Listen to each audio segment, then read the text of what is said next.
Hello friends, Ruma বিশ্বাস ব্লগে তোমাদের অনেক অনেক ওয়েলকাম। তো দেখো, আমি সকাল থেকে আমার ব্লগটা স্টার্ট করছি। তো দেখতেই পাচ্ছ রান্নাঘরের অবস্থা কী আছে, চারিদিকে ছড়ানো ছিটানো। তো আমি এগুলো সব ক্লিন করে এখন আমি রান্নার জন্য প্রস্তুতি নিলাম। দেখো এবার এই যে আমার মা এই যে ইলিশ মাছ কেটে নিয়ে আসছে, বড় বড় ইলিশ, আর এই যে দুপুরের জন্য রুই মাছও রেখে দিয়েছে। এখন সকালবেলা আমি আলু ভাজা বসিয়ে দিয়েছি, কারণ আজকে রান্না হবে খুদের ভাত আর তার সাথে এই যে ইলিশ মাছ ভাজা। ইলিশ মাছের সাইজগুলো দেখতেই পাচ্ছ কতটা বড়, অনেকটাই বড় ছিল ইলিশটার, খুবই স্বাদ ছিল। আর এদিকে আমার দেখো আলু ভাজাটাও কমপ্লিট হয়ে গেছে। আর এখন আমি কড়াইতে তেল গরম করতে বসিয়ে দিয়ে ইলিশ মাছগুলো আস্তে আস্তে করে ভেজে নেব। তো দেখো আমি তেলও দিয়ে দিয়েছি, আর আমি এখন মাছগুলো আস্তে আস্তে করে ভেজে নেব। আর এদিকে আমি ভাতটাও বসিয়ে দিয়েছি। তো তোমরা কে কে ভাত করতে পারো সবাই আমাকে একটু কমেন্ট করে জানিও যে খুদের ভাত কে কে খাও। তো দেখো তেলটা এখন গরম হয়ে গেছে আর আমি মাছগুলো ছেড়ে দিচ্ছি। মাছটা সত্যি খুবই ভালো ছিল, আর আমি ইলিশ মাছ খেতে খুবই ভালোবাসি। তোমরাও কে কে ইলিশ মাছ খেতে ভালোবাসো কমেন্ট করে সবাই জানাবে। আর একদিন সবাই এসো ইলিশ মাছ খেতে। আর আর কাল রাত্রে অনেক ঝড় হয়েছিল, এর জন্য দেখো গাছ থেকে অনেক আম পড়েছে।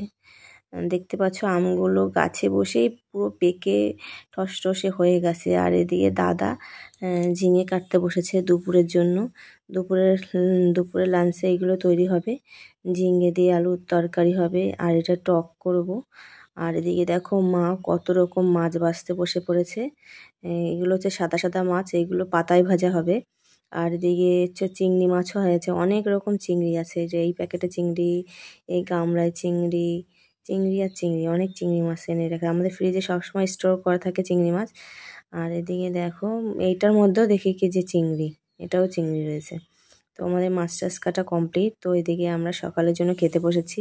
এদিকে দেখো মাছ ভাজাটাও হয়ে গেছে, এই যে আলু ভাজা, আর এই যে মাছের তেল ছিল, মাছের তেল দিয়ে এটা খাবো। যে পেঁয়াজ নিয়ে নিয়েছে, শশা নিয়ে নিয়েছে, পেঁয়াজ দিয়ে শশা দিয়ে খুদের ভাত দিয়ে আলু ভাজাতে বুঝতেই পারছো কেমন টেস্ট হয়েছে। আর এদিকে দেখো আমগুলো সব ছাড়িয়ে নিয়েছে মা, কারণ আমগুলো দিয়ে আমসত্ত্ব তৈরি হবে। আর এই দুপুরের জন্য রান্নাও বসিয়ে দিয়েছে, যে ঝিঙে দিয়ে আলু দিয়ে তরকারি, আর এই মাছটা পাতায় করা হবে। আর এই যে চিংড়ি মাছটা রয়েছে, চিংড়ি মাছ দিয়ে টক করা হবে। আর এদিকে চিচিঙ্গা ছিল, চিচিঙ্গা দিয়ে চিংড়ি মাছ দিয়ে ভাজাও বসিয়ে দিয়েছে। তো আমি এদিকে মশলা করতে চলে গেলাম, মশলা টশলা করে নিয়ে আসলাম। নিয়ে এসে এই যে মাছটার জন্য মাখিয়ে দিচ্ছি খুব সুন্দর করে, কারণ আজকে এটা আমি কলা পাতায় করব। এই যে এই মাছটা সাদা সাদা, এই মাছটা ঝোল করলে ভালো লাগবে না অত, এর জন্য ভাবলাম একটু কলা পাতায় করি। কলা পাতায় করলে দেখে কেমন লাগে, সত্যি খেতে অসাধারণ হয়েছিল, খুবই সুন্দর হয়েছিল। তো আমি সুন্দর করে সাজিয়ে দিলাম কলা পাতায়, সাজিয়ে উপর থেকে পাকা পাকা টমেটো দিয়ে সাজিয়ে দিয়েছি। দিয়ে এখন আমি এটা গ্যাসে বসিয়ে দিচ্ছি, কারণ কাঠের দিকে রান্না হচ্ছে, বৌদি রান্না করছে, তো আমি গ্যাসে এটা বসিয়ে দিয়েছি। দেখো কি সুন্দর না লাগছে, আর খেতেও দেখতেও যেমন সুন্দর হয়েছিল, খেতে সত্যি খুবই সুন্দর হয়েছিল।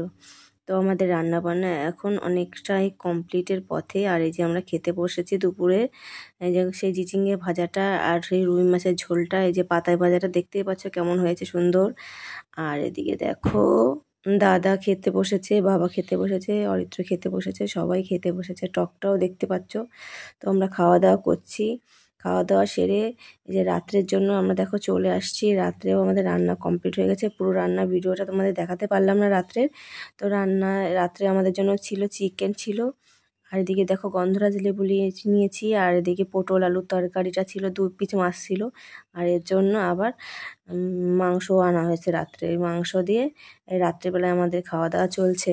তো তোমরাও সবাই চলে আসো, খেতে চলে আসো। দেখো চিকেনটাও রান্না হয়েছিল খুবই সুন্দর, কারণ কাঁচা লঙ্কা দিয়ে করা হয়েছিল, কালারটা অতটা ভালো আসেনি চিকেনের, কিন্তু খুবই সুন্দর হয়েছিল খেতে, দারুণ হয়েছিল। আর গন্ধরাজ লেবু দিয়ে চিপে এত সুন্দর লেগেছে না, অসাধারণ লেগেছে খেতে, দারুণ লেগেছে। আমি তো শুধু চিকেন দিয়েই খেয়ে উঠেছি। তো আজকের মতন ভিডিও এখানে শেষ করলাম, টাটা।